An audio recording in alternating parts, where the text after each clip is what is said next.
Games are kind of microcosm of the outside world. That's why games were invented, that's why humans find it fun to play. There's a rich history of computers tackling board games. It started with games like backgammon, drafts, and then finally there was Deep Blue in '97 that beat Kasparov at chess, which was obviously a huge watershed moment for game AI. Since then, the really big remaining sort of holy grail, if you like, has been Go.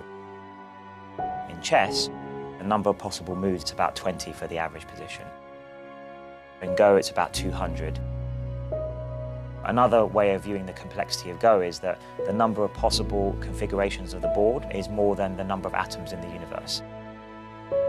If you ask a great Go player why they played a particular move, sometimes they'll just tell you it felt right. So the one way you can think of it is that Go is a much more intuitive game, whereas chess is a much more logic-based game. AlphaGo is our program to actually try and crack Go. We played the European champion Fan Wei in a 5-game match.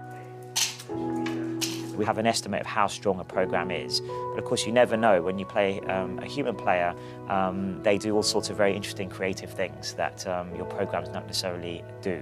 So there's always an unknown. When we play the first game, I lose. Interesting. I think he was a bit stunned after the first game, and I think he was unsure as to whether he hadn't prepared enough or whether the program was really strong. I think after first game, maybe he don't like fight. He like play slowly, so it's why begin the second game, I fight. Do mistakes sometimes. It's give me confidence. I think maybe I'm right.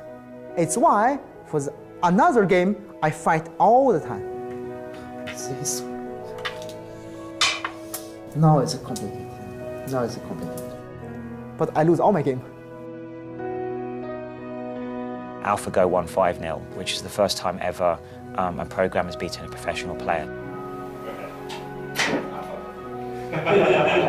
The way I see where we are now is that we've beaten the European champion now, and the next step for us is to try and challenge the legendary player Lee Sedol, who you can think of as the Roger Federer of Go.